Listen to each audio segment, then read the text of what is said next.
दोस्तों, आज मैं आपको पाप मोचनी एकादशी व्रत कथा सुनाने जा रही हूँ। इस कथा को सुनने मात्र का ही फल बताया गया है।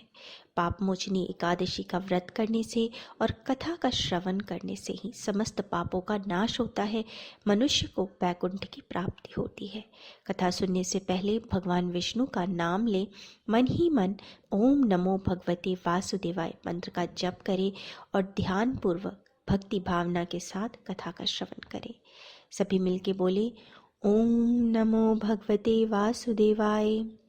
अर्जुन ने कहा, हे कमल नयन, मैं ज्यों ज्यों एकादशियों के व्रतों की कथाएं सुन रहा हूँ, त्यों त्यों अन्य एकादशी के व्रतों की कथाएं सुनने की मेरी जिज्ञासा बढ़ती ही जा रही है। हे मधुसूदन, अब कृपा कर आप चैत्र माह के कृष्ण पक्ष की एकादशी के विषय में बताइए। इस एकादशी का नाम क्या है, इसमें कौन से देवता का पूजन किया जाता है तथा इस व्रत का विधान क्या है। श्री कृष्ण, यह सब आप मुझसे विस्तार पूर्वक बताने की कृपा करें। भगवान श्री कृष्ण ने कहा, हे अर्जुन, एक बार यही प्रश्न पृथ्वीपति मंधाता ने लोमश ऋषि से किया था। जो कुछ लोमश ऋषि ने राजा मंधाता को बताया था वही मैं तुमसे कह रहा हूँ। राजा मंधाता ने धर्म के गुप्तम रहस्यों के ज्ञाता ऋषि लोमश से प्रश्न किया, हे ऋषि श्रेष्ठ, मनुष्य के पापों का मोचन किस प्रकार संभव है? कृपया कर कोई ऐसा सरल उपाय बताइए जिससे सहज ही पापों से छुटकारा मिल जाए। ऋषि लोमश ने कहा, हे नृपति, चैत्र मास के कृष्ण पक्ष की एकादशी का नाम पाप मोचनी एकादशी है। इस व्रत के प्रभाव से मनुष्य के अनेक पाप नष्ट हो जाते हैं। मैं तुम्हें इस व्रत की कथा सुनाता हूँ, ध्यान पूर्वक श्रवण करो। प्राचीन समय में चैत्र रथ नाम का एक वन था। उसमें अप्सराएं किन्नरों के साथ विहार किया करती थी। वहां सदैव वसंत का मौसम रहता था, अर्थात उस जगह सदा नाना प्रकार के पुष्प खिले रहते थे। कभी गंधर्व कन्याएं विहार किया करती थीं, तो कभी देवेंद्र अन्य देवताओं के साथ क्रीड़ा किया करते थे। उसी वन में मेधावी नाम के एक ऋषि भी तपस्या में लीन रहते थे। वे शिव के भक्त थे। एक दिन मंजू घोषा नामक एक अप्सरा ने उनको मोहित कर उनकी निकटता का लाभ उठाने की चेष्टा की। इसलिए वह कुछ दूरी पर बैठ वीणा बजाकर मधुर स्वर में गाने लगी। उसी समय शिव भक्त महर्षि मेधावी को कामदेव भी जीतने का प्रयास करने लगे। कामदेव ने उस सुंदर अप्सरा के भौहों का धनुष बनाया, कटाक्षों को उसकी प्रत्यंछा बनाई और उसके नेत्रों को मंजू घोषा अप्सरा का सेनापति बनाया। इस तरह कामदेव अपने शत्रु भक्त को जीतने को तैयार हुए। उस समय महर्षि मेधावी भी युवावस्था में थे और काफी हिष्ट पुष्ट थे। उन्होंने यज्ञोपवीत तथा दंड धारण कर रखा था। वे दूसरे कामदेव के समान प्रतीत हो रहे थे। उस मुनि को देखकर कामदेव के वश में हुई मंजू घोषा ने धीरे धीरे मधुर वाणी में वीणा पर गायन शुरू किया, तो महर्षि मेधावी भी मंजू घोषा के मधुर गाने पर तथा उसके सौंदर्य पर मोहित हो गए। वह अप्सरा मेधावी मुनि को कामदेव से पीड़ित जानकर उन्हें आलिंगन करने लगी। महर्षि मेधावी उसके सौंदर्य पर मोहित होकर शिव रहस्य को भूल गए और काम से वशीभूत होकर उसके साथ रमण करने लगे। काम के वशीभूत होने के कारण मुनि को उस समय दिन रात का कुछ भी ज्ञान न रहा और काफी समय तक वे रमण करते रहे। तदुपरांत मंजू घोषा उस मुनि से बोली, हे ऋषिवर, अब मुझे बहुत समय हो गया है, अतः स्वर्ग जाने की आज्ञा दीजिए। अप्सरा की बात सुनकर ऋषि ने कहा, हे मोहिनी, संध्या को तो आई हो, प्रातः काल होने पर चली जाना। ऋषि के ऐसे वचन सुनकर अप्सरा उनके साथ रमण करने लगी। इसी प्रकार दोनों ने साथ साथ बहुत समय बिताया। मंजू घोषा ने एक दिन ऋषि से कहा, हे विप्र, अब आप मुझे स्वर्ग जाने की आज्ञा दीजिए। मुनि ने इस बार भी वही कहा, हे रूपसी, अभी ज्यादा समय व्यतीत नहीं हुआ है, कुछ समय और ठहरो। मुनि की बात सुन अप्सरा ने कहा, हे ऋषिवर, आपकी रात तो बहुत लंबी है।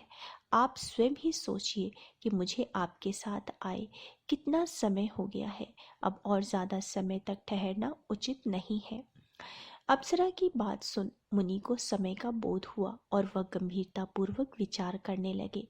जब उन्हें समय का ज्ञान हुआ कि उन्हें रमण करते 57 वर्ष बीत चुके हैं, तो उस अप्सरा को वह काल का रूप समझने लगे।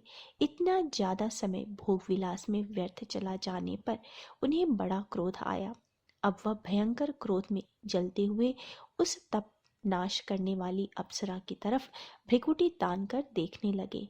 क्रोध से उनके अधर कांपने लगे और इंद्रियां बेकाबू होने लगी। क्रोध से थरथराते स्वर में मुनि ने उस अप्सरा से कहा, हे तप को नष्ट करने वाली दुष्टा, तू महापापिन और बहुत ही दुराचारिणी है। तुझ पर धिक्कार है। अब तू मेरे श्राप से पिशाचिनी बन जा। मुनि के क्रोधयुक्त श्राप से वह अप्सरा पिशाचिनी बन गई। यह देखकर वह व्यथित होकर बोली, हे ऋषिवर, आप मुझ पर क्रोध त्याग कर प्रसन्न होइए और कृपा करके बताइए कि इस श्राप का निवारण किस प्रकार होगा। विद्वानों ने कहा है, साधुओं की संगत अच्छा फल देने वाली होती है और आपके साथ तो मेरे बहुत वर्ष व्यतीत हुए हैं, अतः अब आप मुझ पर प्रसन्न हो जाइए, अन्यथा लोग कहेंगे कि एक पुण्यात्मा के साथ रहने पर मंजू घोषा को पिशाचिनी बनना पड़ा। मंजू घोषा की बात सुनकर मुनि को अपने क्रोध पर अत्यंत ग्लानि हुई, साथ ही अपनी अपकीर्ति का भय भी हुआ। अतः पिशाचिनी बनी मंजू घोषा से मुनि ने कहा, तूने मेरा बड़ा बुरा किया, किंतु फिर भी मैं तुझे इस श्राप से मुक्ति का उपाय बताता हूँ। चैत्र मास के कृष्ण पक्ष की जो एकादशी है उसका नाम पाप मोचिनी है। तेरी पिशाचिनी की देह से मुक्ति हो जाएगी। ऐसा कहकर मुनि ने उसको व्रत का सब विधान समझा दिया।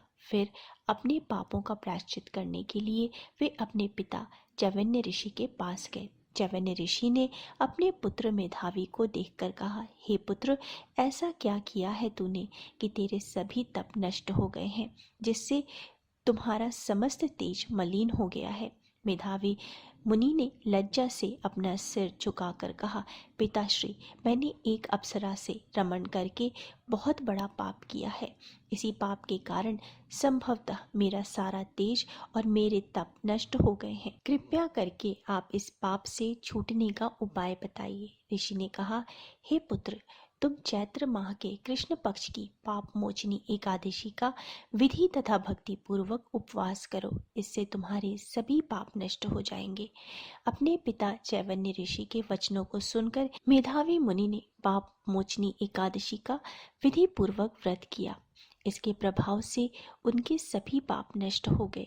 मंजू घोषा अप्सरा भी पाप मोचनी एकादशी का उपवास करने से पिशाचिनी के देह से छूट गई और पुनः अपना सुंदर रूप धारण कर स्वर्गलोक में चली गई। लोमश ऋषि ने कहा, राजन, इस पाप मोचनी एकादशी के प्रभाव से समस्त पाप नष्ट हो जाते हैं। इस एकादशी की कथा के श्रवण व पठन से 1000 गौदान करने का फल प्राप्त होता है। इस उपवास के करने से ब्रह्म हत्या करने वाले, स्वर्ण चुराने वाले, मदपान करने वाले, वैश्यागमन करने वाले आदि भयंकर पाप भी नष्ट हो जाते हैं और अंत में स्वर्गलोक की प्राप्ति होती है। अतः दोस्तों, इस कथा से स्पष्ट विदित है कि शारीरिक आकर्षण ज़्यादा समय तक नहीं रहता। शारीरिक सौंदर्य से लोभ में पड़कर मेधावी मुनि अपने तप संकल्प को भूल गए।